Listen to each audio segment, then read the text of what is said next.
오늘은 계시록 12장에 들어갑니다. 자, 10장에서 모든 사람에게 예언을 다시 할 것을 부탁받았고 11장에서 이제 시작하면서 12장이 계속되는데 12장에서는 이스라엘, 그 다음에 사단, 주님에 대한 것들이 이제 나오기 시작을 합니다. 12장 1절에 하늘에 큰 이적이 보이니 해를 입은 한 여자가 있는데 그 발 아래 달이 있고 그 머리에는 12별의 면류관을 썼더라.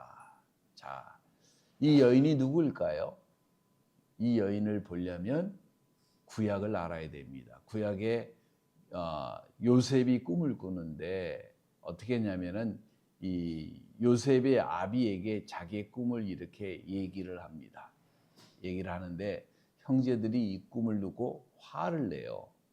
자, 창세기 37장 8절에서 10절에 있는데 그 형들이 그에게 이르되 내가 참으로 우리의 왕이 되겠느냐, 참으로 우리를 다스리겠느냐 하고 그 꿈과 그 말로 인하여 그를 미워하더니, 왜냐하면 해와 달과 12별이 저한테 절을 했거든. 11별이. 요셉이 다시 꿈을 꾸고 그 형들에게 고하여 그러되 내가 또 꿈을 꾼즉 해와 달과 11별이 내게 절하이더이다. 그가 그 꿈을 부형에게 고하매 아비가 그를 꾸짖고 그에게 이르되 너의 꾼 꿈이 무엇이냐, 나와 내 모와 내 형제들이 참으로 가서 땅에 엎드려 내게 절하겠느냐. 이 말은 뭐냐면은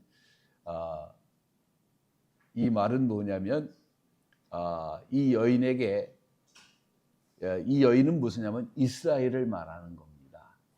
그 발은 해는 뭐냐면은 요셉 야곱을 얘기하고 그 엄마를 얘기하고 그 다음에 12별 12지파를 말하는 거예요. 자, 이 가족들이 이스라엘의 시조였습니다. 이 달은 라헬을 상징하는 거고 해는 야곱을 상징하는 거고. 그러니까 뭐냐면 이 요셉의 꿈과 여인은 아주 특별한 연관이 있는데 그 발 아래 12별을 두고 있는데 12지파를 상징하는데 이스라엘 국가를 얘기하는 것입니다. 자, 다시 말하면은 하늘에 큰 이적이 보이고 해를 입은 한 여자가 있는데 그 발 아래는 달이 있고 그 머리에는 12별을 썼더라. 이스라엘을 말합니다. 이 여인이 아이를 베어서 해산하게 되며 2절 아파서 애써 부르짖더라 이렇게 얘기를 합니다. 요한계시록 12장 2절은 1절의 여인이 아이를 베어서 해산하게 돼서 아파가지고 애를 쓰고 부르짖는 모습을 상징하고 있습니다. 자, 이 구절은 상징적인 의미를 담고 있는데 해산의 고통이라고 하는 것은 사실은 무엇을 말하냐면은 누구를 통해서 아담을 통해서 약속하신 이 말이 이스라엘에게 온 것 같고 아브라함에게 그 축복이 갔고 그 아브라함에게 그 다음에 야곱에게 그 다음에 유다에게 그 다음에 쭉 가가지고 유다에게 이제 이스라엘의 후손이 나오는데 다윗에게 이렇게 나오는데 사단이 그것을 알아요, 몰라요? 알잖아요. 그러니까 이들을 흔들기 위해서 별짓을 다 합니다. 어둠의 역사들이. 그러니까 그 가운데 과정 속에 인간이라고 하는 재성을 가진 것 자체도 힘이 드는데 이 가운데에 메시아가 나온다는 것을 알기 때문에 굉장히 많은 고난과 고통을 감내할 수밖에 없는 겁니다. 다시 말하면 메시아로 인한 영적인 역사적인 고난과 갈망, 갈증, 그 다음에 뭐냐면 그로 인해서 열망을 갖게 되는 거죠. 자, 아이를 뱄다고 그러는데 5절에 보니까 이 아이가 누구냐면 장차 철장으로 만국을 다스릴 아이를 얘기하고 있잖아요. 다시 말하면 이 아이는 예수 그리스도를 상징합니다. 자, 그러니까 뭐냐면 해산의 고통이라는 게 뭐냐면은 메시아를 열망하고 갈망하지만 이게 우리가 어떤 일을 갈망하고 기도할 때 그에 따르는 뭐냐면 고난과 연단이 항상 따른다는 사실을 알아야 돼요. 한국 사람들은 예수를 왜 믿습니까? 교회를 왜 갑니까? 그러면 잘 먹고 잘 살고 잘 나가고 모든 병이 다 낫고 건강해지려고. 근데요, 성경이 이렇게 얘기한 적이 없어요. 이거는요 무속신앙입니다. 무속신앙. 예? 이거 교회 다니는 이런 것 때문에 교회 다닌다면 굉장히 잘못된 거예요. 우리는 하나님과 교제하고 하나님께 영광을 돌리기 위해서 선택을 받은 거예요. 그렇기 때문에 뭐냐면 이 땅에서 잠시 사는 이 땅에서는 고난과 고통이 있을 수가 있지만은 하늘나라에 올라가면 그만한 보상을 받는 겁니다. 자, 3절 보니까 하늘에 또 다른 이적이 보이니 보라 한 큰 붉은 용이 있어 머리가 7이요 뿔이 10이라 그 여러 머리에 7 면류관이 있는데 그럽니다. 자, 7머리와 10뿔은 사단이 자신의 권세를 행사하기 위해서 사용하는 구체적인 세속적인 권력과 제국들을 상징하는데, 처음에 사인은 해를 입은 여인이지만 두 번째 사인은 사단이 등장을 합니다. 요한계시록 12장에 붉은 용이라고 하는 것은 뭐냐면 명백하게 사단, 마귀라고도 불리기도 하고 옛 뱀으로 상징하기도 합니다. 이 존재는 하나님의 구원의 계획에 맞서서 싸우는 악의 화신으로도 묘사가 되죠. 자, 요한계시록 12장 9절에 보면은 큰 용이 내어 쫓기니 곧 옛 뱀이라고도 하고 사단이라고도 하고 온 천하를 꾀하는 자라라고 이렇게 설명을 해줍니다. 이 존재의 정체는 명확합니다. 이 붉은 용은 바로 창세기에 아담과 이브를 깬 뱀과 동일한 존재이고 하나님의 주권에 도전하는 대적자이기도 합니다. 근데 많은 사람들이 여기서 또 하나 우리가 생각해야 되는 게, 하나님을 대적한다 그러니까 하나님과 뭐 싸우는 것처럼 생각을 하는데 절대 사단은 그런 존재가 될 수가 없다는 사실을 여러분 기억하셔야 합니다. 사단은요, 천사들 중에서 가장 아름답게 지음받은 존재였고 하나님의 영광 가운데 항상 가까이 거했던 존재이지만 이 존재는요, 창조물일 뿐입니다. 이것을 잊어먹으면 안 돼요. 자, 붉은색이라고 얘기를 했는데 이 붉은색이 살인적인 의도, 파괴, 이 죄악들을 근본적으로 상징합니다. 사단은 역사적으로 그 본성이 드러날 때마다 인간의 죄악과 결합해가지고 엄청난 사람들의 피를 흘리도록 했다는 사실을 알아야 합니다. 근데 이 용이 굉장히 크다고 얘기하잖아요. 크다고 얘기하는 것은 세력이 강하다, 힘이 있다라고 하는 얘기입니다. 자, 7머리라고 얘기하는데 이스라엘을 괴롭혀왔던 7머리는요, 역사를 보면은 처음에는 누구예요? 이집트. 그 다음에 누구예요? 아시리아. 아시리아가 역사적으로 가장 잔인한 제국 중에 하나가 아시리아입니다. 아시리아. 그 다음에 누가 다스렸어요? 바벨론. 그 다음에 페르시아. 그 다음에 그 알렉산더 대왕이 죽은 다음에 나라가 4나라로 갈라져요. 제국이. 왜냐하면 알렉산더가 젊어서 죽어가지고 후사가 없었어요. 전쟁하기 바빠가지고. 그래가지고 4나라로 갈라지는데 다 이게 왕들인데 그 포톨레미라고 해가지고 그 다음에 이게 사지선다로 항상 시험을 봐가지고 주관식에 약합니다. 이집트는 포톨레미라고 하는 장군이 살았고 위에는 그리스라고 하는 왕이 있는데 이 제국 이름이 생각이 안 나네요. 여기서 잡았는데 여기서 적그리스도 모양이 그대로 나옵니다. 그 페르시아, 그리스. 그 다음에 뭐예요? 로마가 저기를 괴롭혔죠. 로마가 괴롭혔고 지금은 뭐예요? 유엔입니다. 유엔이? 라고 여러분이 상상할지 모르지만 여러분 그 유엔의 발언권이 제일 낮은 나라가 어딘 줄 아세요? 미국입니다. 지금 현재는. 근데 그 전에 누구예요? 이스라엘이에요. 이스라엘의 발언권이 제일 낮고 그 다음에 미국에게 있어요. 그러니까 미국이 지금 유엔이 다 어디로 넘어가 있냐면 글로벌리스트한테 다 넘어가 있어요. 그래가지고 유엔을 해체하려고 지금 하는 거예요. 제가 여러분에게 지금 이 성경을 해석하면서 정치 얘기를 굉장히 많이 하게 되는데 그 이유는 뭐냐면 말세하고 정치하고 굉장히 연관이 돼 있어요. 그리고 성경은 말세하고 정치하고 연관을 띌 수가 없습니다. 여러분이 그걸 알아야 돼요. 왜냐하면 정치가 지금 돌아가는 현 상황을 정확하게 설명을 해주고 있기 때문에 그렇습니다. 자, 현대적 해석이 7이라고 하는 숫자는 뭐냐면은 완전성, 보편성을 상대하는데 이 7의 머리는 시대와 장소를 초월해가지고 하나님의 백성을 대적하는 모든 형태의 악한 정부, 정치 체제를 의미할 수가 있습니다. 이것은 어떤 특정 국가를 넘어선 보편적인 악의 권력을 나타내기도 해요. 자, 다니엘서에 보면은 열 뿌리의 얘기가 나옵니다. 마지막 때 열 뿌리 나와요. 자, 뭐냐면은 10개의 나라가 있는데 그 중에 조그만 나라가 나타나서 두 나라를 점령을 하고 그 다음에 이 7나라를 지배하면서 세상을 완전히 자기 발 밑에 두는데, 이때 뭐냐면 정치적으로 종교적으로 다 통합을 되는 엄청난 독재의 시대가 올 것이라고 얘기를 하고 있어요. 그래가지고 이제 많은 학자들이 나토라고 생각을 했어요. 왜냐면 그때 나토가 한 20, 30년 전에 10개국이 좀 안 됐나? 10개국이 됐나 그랬거든요. 그러니까 다 나토라고 생각했는데 지금 나토가 뭐 다 나토야 지금 유럽은. 그러니까 어떻게 될지 몰라요. 근데 어떻게 될지 모릅니다. 아무도 몰라요. 자, 오늘 국제관계에서 급부상하거나 서로 동맹을 맺어가면서 기독교의 가치를 위협하는 정치, 경제적인 분락이 지금 만들어지고 있었습니다. 여태까지.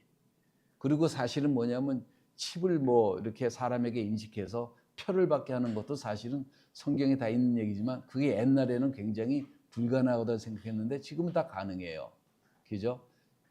지금은 뭐든지 다 가능하고 우리가 이해가 다 됩니다. 그럼 이런 것들이 뭐냐면 권세를 얻어가지고 사단의 목적에 의해서 사용되게 될 것이라고 하는 사실입니다. 그래서 다니엘서에서 보면은 10뿔이 나오는데 똑같이 7뿔은 10뿔은 환난을 시대를 지배한 열왕, 대표적인 열왕이 나타나는데 7에게 왕관이 쓰여졌다는 얘기는 아마도 이 세상이 세븐 디비전으로, 그러니까 7개 나라일 수도 있고 7개 디비전으로 지금처럼 뭐냐면은 미국, 뭐 남미, 뭐 이런 식으로 중국, 소련, 뭐 이런 식으로 유럽 갈라져, 아프리카 갈라질 수도 있고 아무튼 이렇게 나오는데 적그리스도가 가장 작은 나라 두 나라를 지배하면서 7을 지배하는 세력으로 부상을 하는데 하나의 정부가 나타날 것입니다. 이게 유엔이 될지 다른 게 될지 모르겠어요. 하나의 정부가 나타나게 될 거예요. 자, 그런 거예요. 그 다음에 하나의 종교. 하나의 종교가 뭐냐면 여러분 어떤 종교가 다 저기가 나올 것 같아요. 이건 제 이야기가 아닙니다. 마틴 루터가 계시록을 자기가 해석하면서 한 얘기예요. 근데 제대로 해석을 못했지만 아무튼 캐톨릭입니다. 여러분 많은 사람들이 캐톨릭 기독교인 줄 알아요. 캐톨릭은 기독교가 아닙니다. 그냥 단정 짓습니다. 캐톨릭은요 기독교인 적이 없어요. 이렇게 얘기하면 되겠습니다. 캐톨릭은 기독교가 아닙니다. 이제 용의 꼬리가 어떻게 했냐면은 하늘의 별의 3분의 1을 끌어다가 땅에 던지는 모습을 보여주는데, 그래서 뭐냐면은 하늘의 천사들이 3분의 1이 사단에게 동조를 했다라고 우리가 보는 이유가 여기에 있습니다. 자, 사단이 뭐냐면은 에스겔서에 나오는데 굉장히 아름답게 창조됐고 파워풀하게 창조됐기 때문에 얘가 뒤에서 사바사바 했을 때 천사들의 3분의 1이 제가 하나님 해도 되겠다라고 생각을 한 거예요. 천사들도 바보 같죠. 자, 근데 이 붉은 용은 하늘에서 남자아이가 태어나자 그 아이를 어떻게 하려고 그래? 이제 삼키려고, 죽이려고 하죠. 그러니까 이제 그걸 실패하게 되면 어떻게 하냐면은 이제 그 교회와 같이 뭐냐면 하나님의 백성을 이제 어떻게 하냐면 끈질기게 박해를 합니다. 여러분 기독교인은요 세상에서 리스펙하는 그룹이 절대로 아니었고 지금도 그런 것 같지만 절대로 아닙니다. 탄압을 받죠. 그래서 지상에서 벌어지는 영적 전투의 어떤 실체가 보여지게 됩니다. 하지만 결국 붉은 용은 미가엘과 그 천사들의 전투에서 패배해서 땅으로 완전히 쫓겨나게 되고 영원한 심판을 받게 될 것입니다. 12장 4절에 그 꼬리가 하늘의 별 3분의 1을 끌어다가 땅에 던지더라. 용이 해산하려고 하는 여자 앞에서 그가 해산을 하면 그 아이를 삼키려고 하니 그럽니다. 자, 다시 말하면 뭐냐면은 그 아이를 삼키려고 해요. 근데 이게 무슨 소리냐면 역사적으로 어떤 일이 있었죠? 예수님이 태어나자마자 헤롯이 걱정이 됩니다. 왜? 메시아가 나타나는 얘기는 이스라엘의 새 왕이 나타나는 얘기니까 자기 쥐가 뺏길 걸 생각을 했잖아요.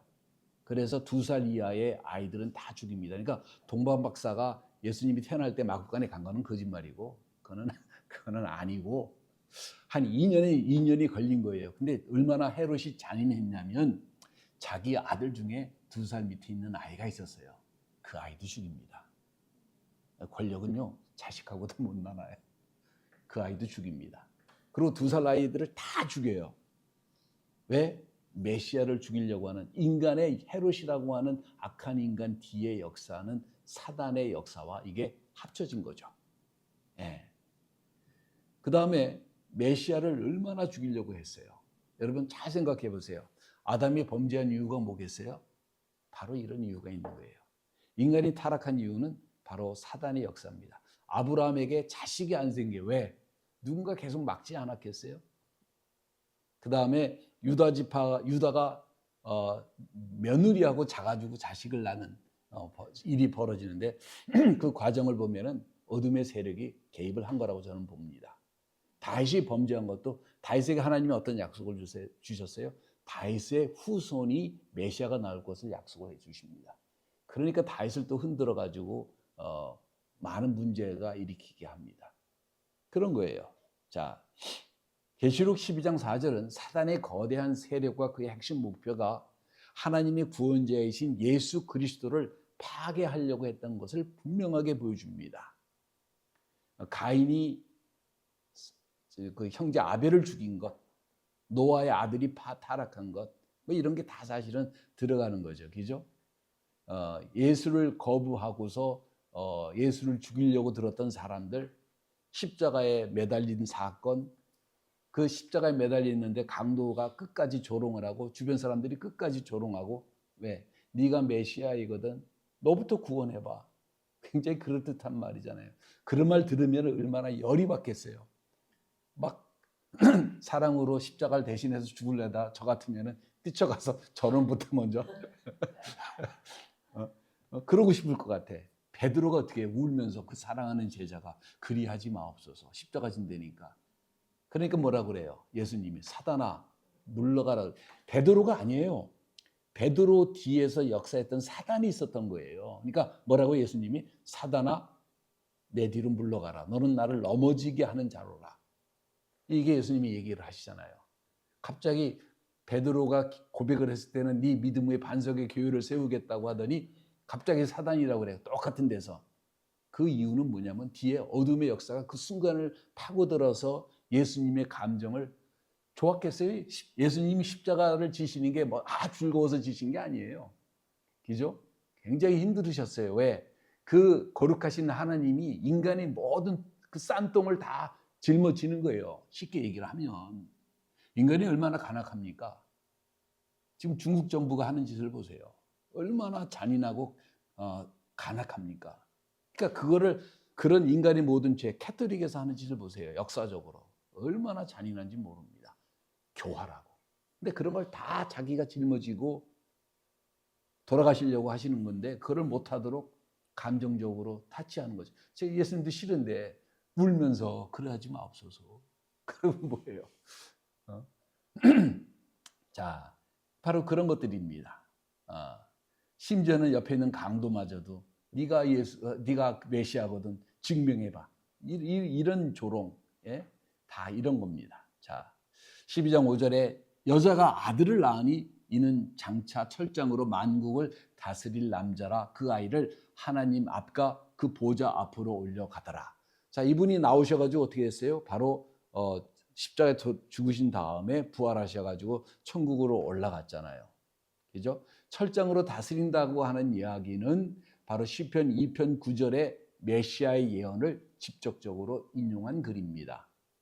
이는 예수 그리스도께서 부활 승천하신 후에 궁극적으로 온 세상을 철장으로 통치하시고 심판하실 왕인 것을 선포하는데 그분의 통치는 흔들림이 없고 누구도 저항할 수 없는 확고한 주권적인 통치를 가지고 있다는 얘기입니다. 자, 하나님 아까 그 보좌 앞으로 올려가더라. 이게 굉장히 중요한 사건인데 하나님이 이제 하늘로 올라가셨어요. 예수님이 승천하셨습니다. 자, 승천하셨는데 어떤 일이 벌어졌을까요? 사단은 여태까지 천국에 있었습니다. 사단의 일은 뭐예요? 욥기서에 보니까 검사 역할이에요. 참소하는 겁니다. 저거 저 나쁜 놈입니다. 저 이런 짓 저질렀어요. 저 짓 저질렀어요. 막 그랬는데 이제는 참소자가 천국에 있을 수 있어요? 없어요? 없어요. 왜? 할 일이 없어졌어요. 왜? 예수님이 모든 인간의 죄를 다 감당하시고 십자가에서 돌아가셨습니다. 그러니까 인간에게 그 죄를 물으면 어떻게 돼요? 예수께서 피를 다 흘리셨기 때문에 더 이상 죄를 물을 수가 없고 더 이상 사단의 무리가 거할 장소가 천국에 없어졌기 때문에 거기서 쫓겨납니다. 그죠? 자, 12장 6절에 지금 얘기한 이야기는 굉장히 신학적으로도 중요한 얘기고 여러분이 꼭 기억하셔야 될 얘기예요. 12장 6절에 그 여자가 광야로 도망하며 거기서 1260일 동안 저를 양육하기 위해서 하나님의 예비하신 곳에 있더라. 그렇게 얘기를 합니다. 자, 이거는 뭐냐면 또 성경이 논문이 아니에요. 논문이 아닙니다. 그래가지고 성경을 해석하기가 약간 힘든 게 그래서 힘든 거예요. 근데 신기한 게 믿음 있는 사람들이 성경을 다 보면요 비슷하게 얘기를 합니다. 해석이 비슷해져요. 자, 여자가 광야로 도망가며 여자가 어디로 도망가냐면 이제 광야로 도망가는데 1260일이 뭐냐면 한때, 두때, 반때를 얘기합니다. 다시 말하면 3년 반을 얘기를 해요. 예. 다시 말하면 뭐냐면 이 광야라고 하는 데는 뭐냐면은 광야가 사실은 뭐냐면은 인간에게 무슨 시련의 장소 같지만은 하나님이 보호하시는 장소입니다.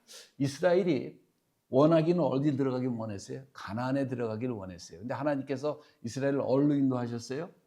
광야로 인도하셨어요. 근데 광야로 인도하는 동안에 신발이 닳았어요? 안 닳았어요? 옷이 닳았어요? 안 닳았어요? 낮에는 구름 기둥으로 밤에는 불 기둥으로 하나님이 인도하셨어요. 사실은 뭐냐면 그 광야에서 어떤 일이 벌어집니까? purification, 정결함을 받습니다. 왜냐하면 애굽에서 살면서 우상 섬기고 애굽이 다심기를 섬기는 데잖아요.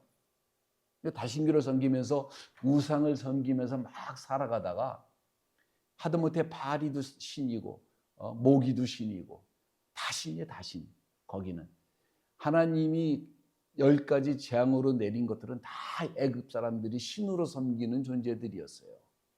그래 신으로 섬기는 존재들을 하나님이 다 심판하셨는 건데 그런 데서 살다 보니까 미신이 뭐예요? 몸에 밴 게 이스라엘 사람들이에요. 이 사람들에게 신앙을 가리키기가 굉장히 힘들어요.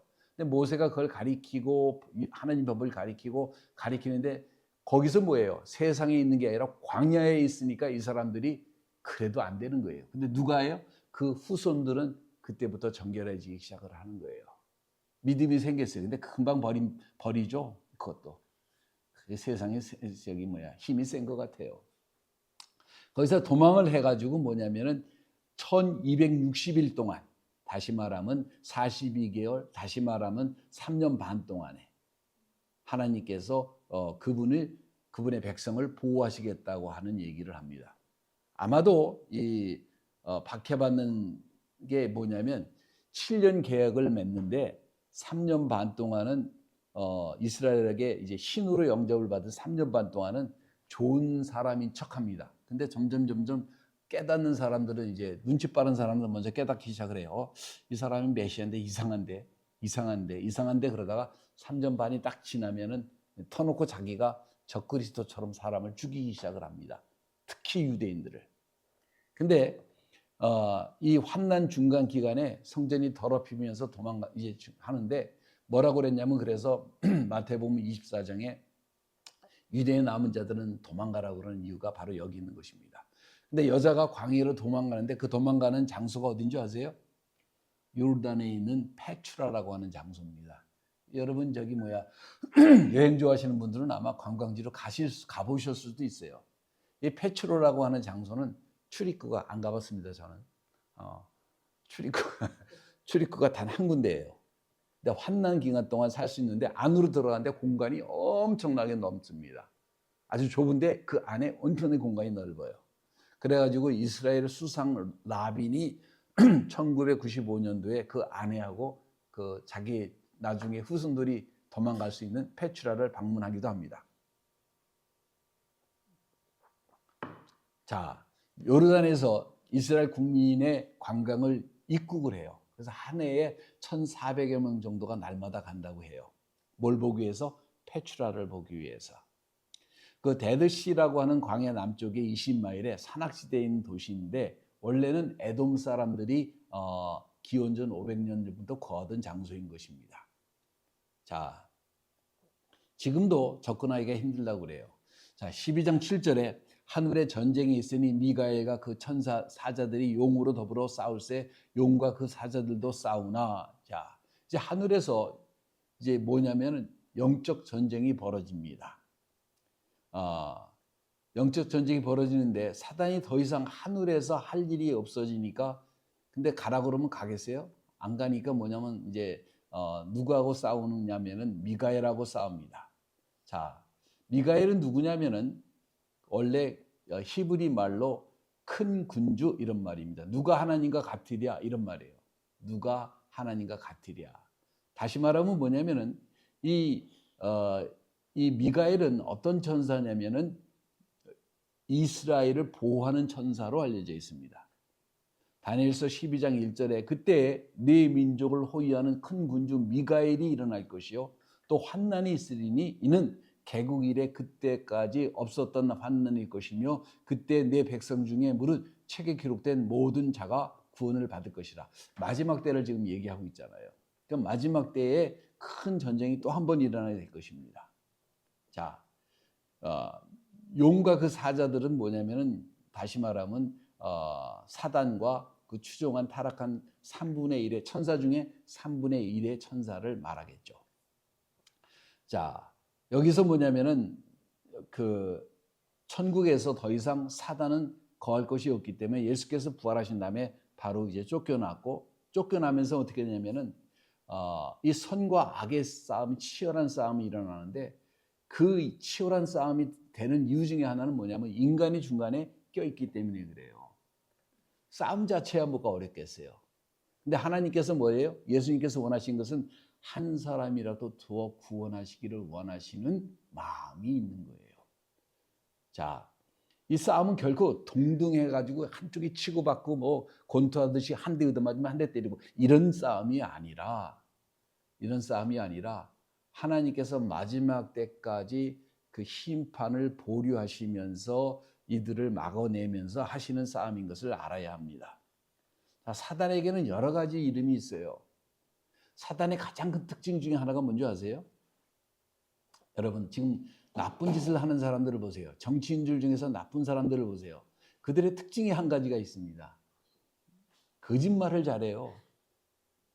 요한복음 8장 44절에 너희는 너희 아비 마귀에게 났으니 너희 아비의 욕심대로 너희도 행하고자 하느니라. 그는 처음부터 살인한 자요 진리가 그 속에 없으므로 진리에 서지 못하고 거짓을 말할 때마다 제 것으로 말하나니 이는 그가 거짓말쟁이요 거짓의 아비가 되었음이니라. 거짓의 아비인 다음에 거짓의 자식들은 뭐예요? 거짓을 또 잘하죠. 기가 막히게 하죠. 거짓을 합니다. 명백한데도 끝까지 우겨요.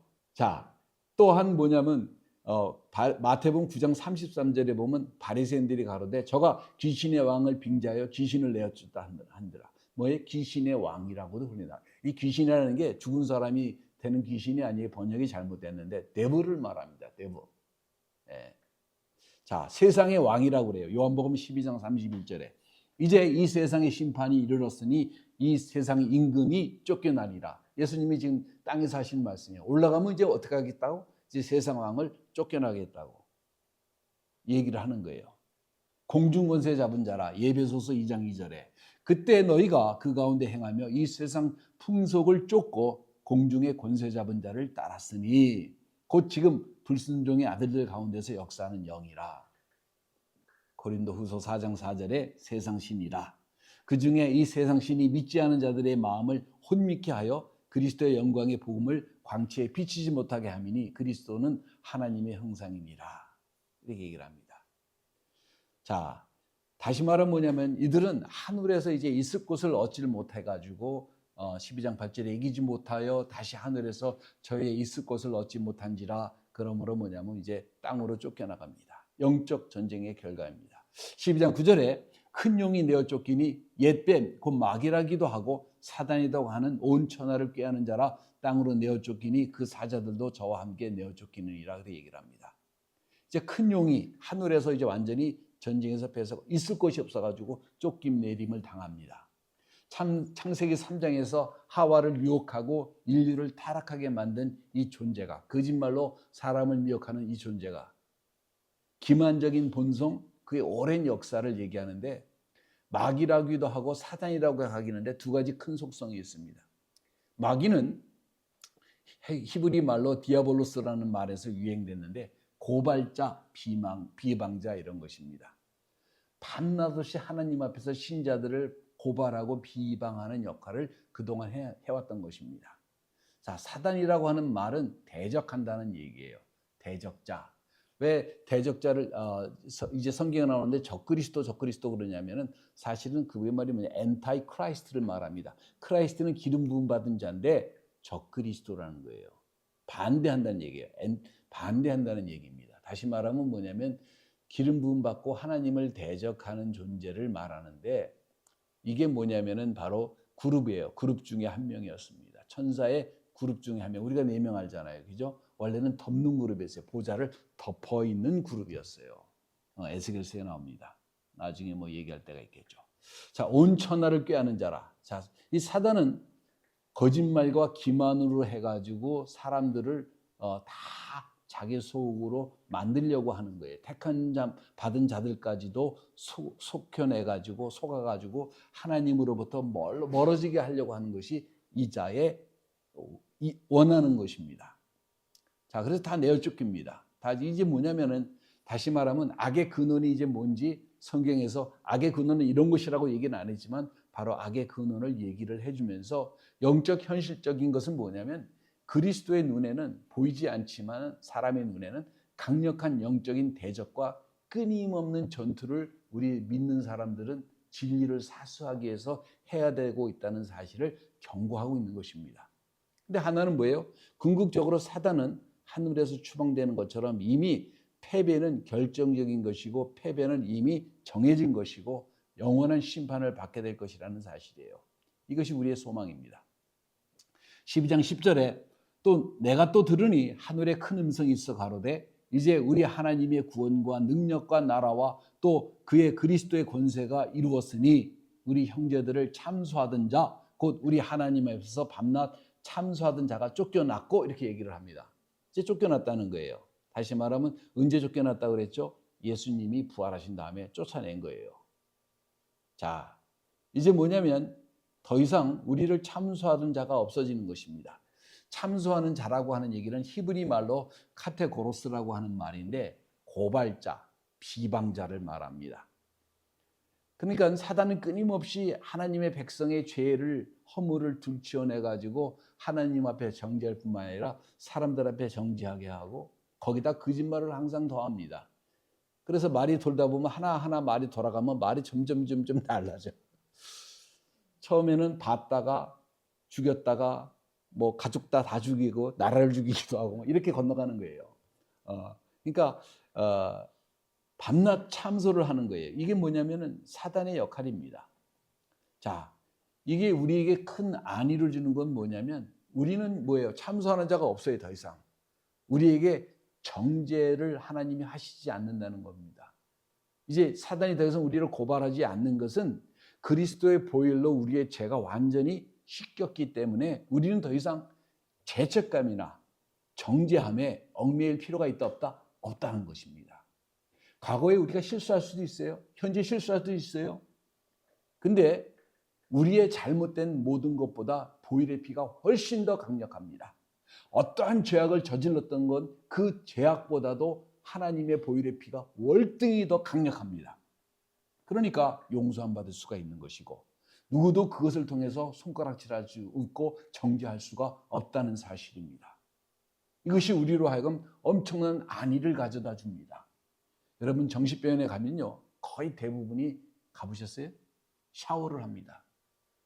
왜냐하면 자기 안에 부끄러운 게 있는 거예요. 씻고 싶은 거예요. 그거를 씻을 길이 없는 거예요. 그게 자기 양심의 송사가 되고 괴로운 겁니다. 근데 어떻게 하는 거예요? 보혈의 피가 그걸 다 씻겨줍니다. 물로 씻을 수 있는 게 아니에요. 보혈의 피가 우리를 씻겨주는 것입니다.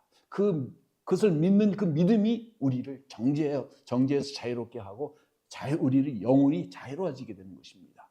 그 보혈의 피가 우리를 씻겨주는 그 순간에 우리의 영혼이 자유로워지고 더 이상 얽매임이 없어지고 부끄러운 게 없어지고 하나님 앞에 담대하게 나갈 수 있는 거예요. 왜? 뻔뻔해서가 아니라 그 보혈의 피가 우리를 씻어줬기 때문에 그런 겁니다. 자, 12장 11절에 또 여러 형제가 어린 양의 피와 자기의 증거하는 말을 인하여 저를 이겼으니 그들을 죽기까지 자기의 생명을 아끼지 아니하였도다. 자, 12장 11절은 사단의 패배에 의해서 하나님의 백성들인 성도들이 어떻게 사단을 이길 수 있는지 승리의 비결과 방식을 구체적으로 우리에게 깨닫게 해줍니다. 여러 형제가 어린 양의 피와 자기의 증거하는 말로 인하여서 저를 이겼으니 그들은 죽기까지 자기 생명을 아끼지 아니했다라고 얘기를 합니다. 첫 번째는 어린 양의 피입니다. 어린 양의 피는 뭐냐면 예수 그리스도께서 십자가에서 흘리신 그 보혈을 의미합니다. 사단은 우리의 죄를 자꾸 고발을 하고 부끄럽게 만들려고 하고 정죄하려고 하고 그것을 인생을 얽매여서 망치게 하려고 하지만은 그래서 뭐예요? 마약이나 먹어라. 너 망했는데. 도박이나 해라. 너 망했는데. 바람이나 펴라. 인생 막 살아라. 총 가지고 뭐 아무거나 해라. 이렇게 막 사단은 여러분을 유혹할지 모르지만 예수님은 뭐예요? 우리가 다 죄를 씻음받은 거예요. 더 이상 부끄러울 게 없고 더 이상 정죄함이 없습니다. 사단은 더 이상 우리를 참수할 수 있는 권리가 없는 거예요. 그러니까 이 보혈의 피가 우리를 사단의 모든 참수에서 자유롭게 만들고, 두 번째는 뭐냐면은 자기들이 증언하는 말씀, 곧 성도들이 예수 그리스도의 구원의 사실과 그 복음을 담대하게 증거할 수 있는 그 믿음이 생기는 겁니다. 간증과 삶의 증거가 어둠의 세력을 물리치는 빛의 역할을 합니다. 이는 또한 하나님의 말씀에 대한 굳건한 믿음을 상징하기도 합니다. 그 다음에 뭐예요? 순교적 자세. 우리를 육신적으로는 죽일 수 있을지 몰라도 영혼은 하나님의 손에 있습니다. 우리의 본질은 영혼에 있어요. 육신은 재산될 겁니다. 소멸되면은 하나님이 새로운 육신을 주실 거예요. 완전한 육신. 늙지도 아니하고 병들지도 아니하고 죽지도 아니하고 사라지지도 않는 완전한 육신을 하나님이 허락하실 거예요. 그 완전체는 우리가 가지고 있는 육신과는 완전히 다른 것입니다. 예수님이 갑자기 나타났다가 사라지는 동일한 것을 우리가 부활 때는 얻게 될 것입니다. 자, 근데 이 땅에서는 뭐냐면 우리의 육신을 죽일 수도 있어요. 그래서 많은 성도들이 믿음을 가지고 순교를 했습니다. 자, 이것은 뭐냐면은 죽을지라도 신앙을 부인하지 않고 목숨을 바치는 그 충성스러운 믿음, 이것이 또 사단의 어두운 권세들을 이겨내는 놀라운 능력이 되는 것이죠. 완전한 헌신. 자, 12절에 그러므로 하늘과 그 가운데 있는 자들은 즐거워하라. 그러나 땅과 바다는 화 있을지언정 이는 마귀가 자기 때가 얼마 못된 줄을 알므로 크게 분해여 너에게 내려갔음이니라. 이렇게 얘기를 합니다. 자, 요한계시록 12장 12절은 하늘과 땅의 상황이 굉장히 극명하게 대비되는 장면을 묘사해 주면서 사단의 추방이 가져온 이 땅의 고난과 엄청난 환난과 재난이 있을 것을 얘기를 하잖아요. 하늘에 있는 자들은 굉장히 즐거워할 수밖에 없습니다. 왜? 이제 악의 모든 것들이 참소하고 불순물이 다 사라지고 하늘나라가 정결하게 됐어요. 하늘에 있는 존재들, 하나님의 천사들도요, 그렇잖아요. 그 악한 천사들하고 같이 있으려면 얼마나 피곤하겠어요. 아이, 저놈 아닌데. 그 말 들어야 되고, 이제 피곤한데. 여러분, 그 피곤한 사람 같이 있으면 얼마나 몸이 막 주레인 되잖아요. 그죠? 근데 걔들 다 쫓겨나갔으니까 얼마나 좋아요. 하늘에 있는 존재들, 하나님과 천사들, 성도들은 하나님의 공의가 실현되어 있고 악의 세력이 패퇴한 것에 대해서 기뻐하고 환호하고 하나님 나라가 아주 자축을 할 때예요. 근데 땅에는 뭐예요? 마귀가 이제 쫓겨내려왔어요. 마귀와 그 천사들이 쫓겨내려왔어요. 이제 얼마 자신의 때가 남지 않은 것을 알고 있습니다. 그게 어떻게 됩니까? 마귀는요, 한 사람이라도 더 자기가 지옥 가는 걸 알아요. 성경에 보면 분명히 알고 있죠. 그 때가 어느 때인지 대충 아는 것 같아요. 왜냐하면 예수님이 오셨을 때 그 마귀 중에 한 명이 뭐라고 그래요? 왜 벌써 오셨습니까? 왜 벌써 오셨습니까? 어떤 놈은 뭐라고 그래요? 우리를 무지경에 보내지 말아주세요. 변론 다 했습니다. 예? 자, 그러니까 뭐냐면 자기가 때가 얼마 남지 않았기 때문에 사단은 전지전능한 존재가 아니에요. 그냥 천사 중에 가장 뛰어나게 지음받은 천사 중에 한 명이었을 뿐이었습니다. 그러니까 뭐예요? 사단이 얼마나 교활한 놈인데 크게 분노하면서 자신이 패배했고 시간이 제한적이라는 사실에 극도로 분노를 하기 때문에 땅에 있는 하나님의 백성들, 특히 이스라엘 사람들을 미워하는 거예요. 그렇기 때문에 어떻게 하든지 간에 이 사람들을 한 사람부터 더 끌고 가고 이스라엘 사람들을 저주하려고 이렇게 하는 것입니다. 자, 13절에 용이 자기가 땅으로 내어진 것을 보고 남자가 낳은 여자를 핍박하더라 그렇게 얘기를 합니다. 여러분, 이스라엘 사람들이 얼마나 핍박받은지 여러분 아세요? 엄청나게 핍박을 받았습니다. 그 이유는 뭐냐면 다시 말하면 하나님에 대한 원망이겠죠. 자, 전 유럽에서 보면 역사를 보면요, 이게 웃기는 게 패션 오브 크라이스트가 만들었을 때 이스라엘 사람들이 굉장히 반대를 했어요. 그 영화가 상영되는 거를. 그래서 할리우드 영화계를 다 장악하고 있기 때문에 극장에서 뭐 그거를 못 내도록 엄청나게 막았습니다. 근데 교회에서 그거를 막 투쟁해가지고 벌어지면서 엄청나게 사람들이 예수님이 어떻게 피를 흘리셨는지 깨닫고 회개하고 분노하기 시작을 했어요.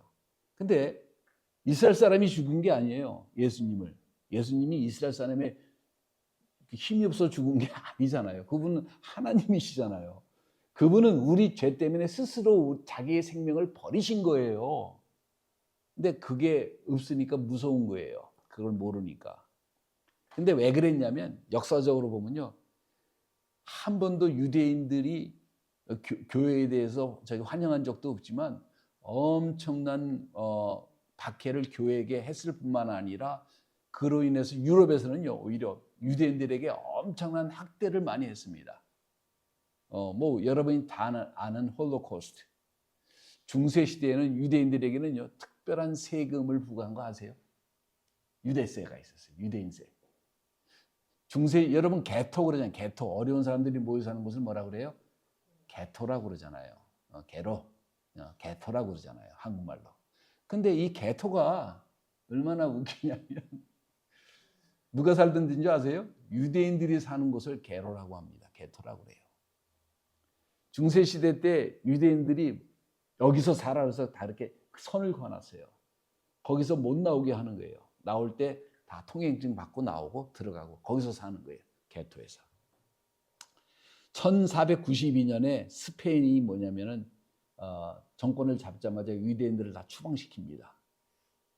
1800년대에는 폴란드하고 소련에서요, 러시아에서 대학살이 일어나요. 유대인들 대학살. 지붕 위의 바이올린 보셨죠? 예, 그거 못 보셨어요?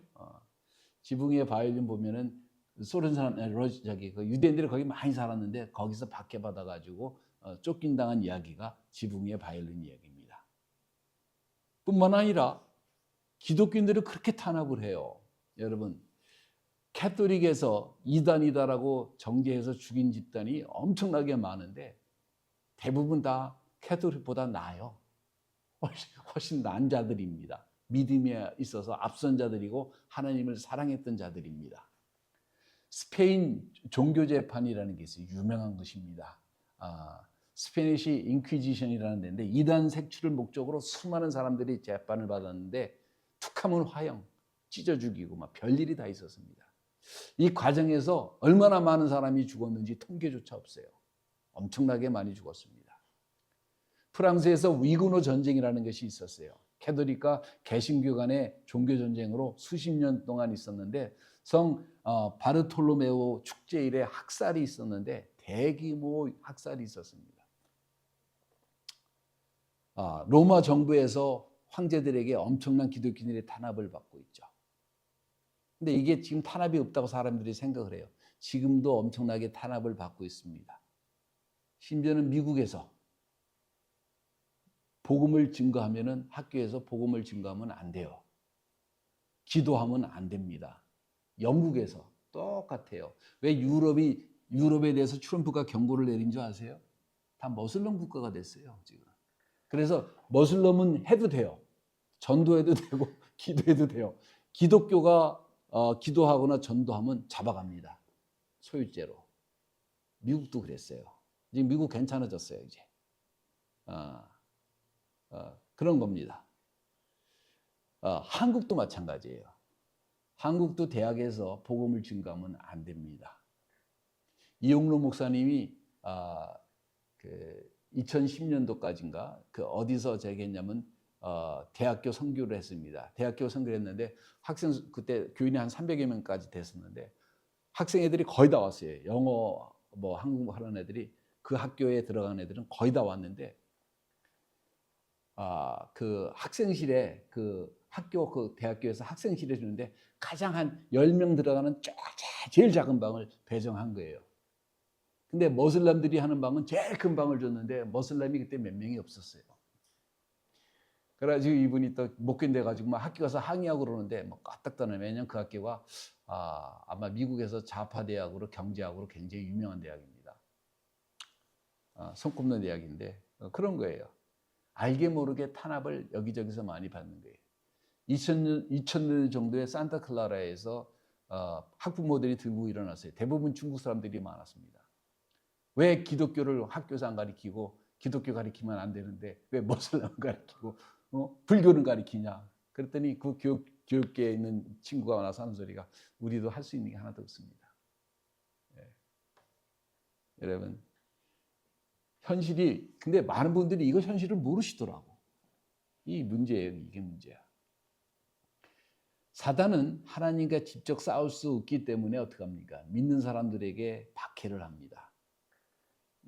그러니까 뭐냐면 우리는 치열하게 싸움을 해야 되는데 잘 그 경각심이 없어요. 14절 그 여자가 큰 독수리의 두 날개를 받아 이렇게 얘기를 합니다. 그 광야 자기 곳으로 날아가서 그 뱀의 낯을 피하여 한 때와 두 때와 반 때의 양육을 받음에 왜냐면은 마지막 때에 사단의 방해로부터 박해로부터 그 하나님의 백성이나 아니면 남은 자들 믿는 자들이 하나님의 특별한 보호로 패출하는 것에서 구원받을 것을 얘기하는데 독수리의 두 날개라고 하는 것은 이미 하나님께서 자기의 백성을 구원하시는 초자연적이고 신속한 도움을 얘기를 합니다. 출애굽기 19장 4절에 뭐라고 그래요? 내가 너희를 독수리의 날개로 업어 내게로 인도하였느니라 이렇게 얘기를 하잖아요. 이스라엘 백성을 이집트에서 구출하실 때에 내가 너희를 독수리 날개로 업어 내게로 인도하였느니라 라고 얘기를 하잖아요. 그죠? 그래서 광야로 가가지고 한때, 두때, 반때 다시 말하면은 총 3년 반 동안 이제 보호를 한다는 얘기입니다. 계시록 12장 14절은 하나님의 백성을 향한 하나님의 신실하신 보호와 돌보심을 확증시켜 줍니다. 사단이 아무리 끈질기게 우리들을 박해하려고 해도 우리가 무슨 힘이 있어요? 그래도 뭐냐면 하나님의 섭리는 사단의 분노보다 더 크고 우리를 보호하시기 위한 하나님의 은혜와 하나님의 역사는 끊이지 아니하고 그리고 강력하다는 사실입니다. 예. 그러니까 뭐냐면 유네스코에서 1996년에 돈을 투자해가지고 페츄라를 개발했다고 합니다. 왜? 야곱의 환난 때에 도우려고. 자, 15절에 여자의 뒤에서 뱀이 그 입으로 물을 강같이 토하여 여자를 물에 떠나려고 하며 그럽니다. 다시 말하면 사단이 하나님의 백성이나 교회를 멸망시키기 위해서 사용한 아주 강력하고 간고한 그 표현을 입에서 물을 강같이 토한다고 얘기를 합니다. 문자 그대로 아주 범람하는 엄청난 재난, 재해, 박해의 물결, 거짓교리, 악한 사상, 하나님 백성을 휩쓸어 불리는 수많은 세력들을 상징하는데 토한다는 얘기는 뭐 아니 쏟아붓는 것을 말하죠. 지금 보세요. 경각심을 보고 주변을 보면 얼마나 세상이 악해졌는지 말을 할 수가 없습니다. 닉슨은 거짓말 하나로 해서 탄압을 받았는데 지금은 거짓말이 아니라 말할 수 없는 악을 행해도 감옥 가는 사람이 하나도 없어요. 이게 참. 자, 이거 뭐냐면은 결국은 뭐냐면은 다양한 박해와 사탄의 전략이 있는 거죠. 12장 16절에 땅이 그런데 여자를 도와 그 입을 벌려 용의 입에서 토한 강물을 삼키니 이렇게 얘기를 합니다. 초자연적으로 하나님께서 우리를 보호하신다는 거예요. 다시 말하면 뭐냐면 박해를 받는 교회가 신기한 게 뭐냐면 박해를 받을수록 교회가 깨끗해지고 박해를 받을수록 하나님의 사람들이 기도를 하게 되고 하나님을 믿어야 되고 하나님을 찾아야 되니까. 요새 기도 안 하죠. 박해가 없으니까. 17절에 용이 여자에게 분노하여 돌아가서 그 여자의 남은 자손 곧 하나님의 계명을 지키며 예수의 증거를 가진 자들로 더불어 싸우려고 모래 위에 섰더라 이렇게 얘기를 합니다. 이제 남은 자들과 전쟁을 할 준비를 합니다. 하나님의 계명을 지키며 증거를 가진 자들은 뭐냐면 율법주의적 행위를 의미하는 것이 아니라 하나님께 정말로 순종하고 거룩한 삶을 실천하는 자들을 얘기를 합니다. 그 다음에 예수를 증거하는 사람들은 뭐냐면 예수를 구주로 영접했을 뿐만 아니라 믿음으로 고백하고 그렇게 살아가는 사람들을 얘기하는 거죠. 자, 박해의 대상도 분명하고 그 다음에 그 악의 세력의 존재들이 굉장히 명확하게 분명하게 드러나면서 동시에 믿는 자들도 굉장히 정확하게 드러납니다. 이제 어설프게 믿는 사람들이 없어져요. 사업하려고 교회 가고 외로워서 교회 가고 뭐 이렇게 해서 믿을 수도 있지만 여러 가지 모양으로 왔던 사람들의 모습이 다 사라지게 되고 왜? 박해를 당하니까. 거기 가면 불이익을 당하니까 믿음 때문에. 정말로 예수를 믿는 사람과 분리가 되면서 엄청난 일이 벌어지게 될 것입니다. 이게 뭐냐면 12장의 이야기예요. 기도하겠습니다. 주님, 감사와 찬송과 영광과 존귀를 아버지 앞에 돌립니다. 저희들 함께 하시고 인도하시고 이끌어 주셔서 마지막 때에 벌어지는 하나님의 그 축복과 그 은혜를 아버지 하나님 저희들에게도 허락해 주시고 저희들의 삶의 마지막 순간순간까지 한 사람이라도 한 영혼이라도 더 아버지께로 인도할 수 있도록 구별해 주시고 축복해 주시고 이끌어 주시는 은혜가 있기를 원합니다. 저희들 한 사람 한 사람에게 능력과 권능과 권세를 더해 주셔서 마지막 때까지 아버지께 영광을 돌리는 저희들 다 될 수 있도록 은혜를 더해 주옵소서. 감사를 드리며 예수님의 이름으로 기도합니다. 아멘.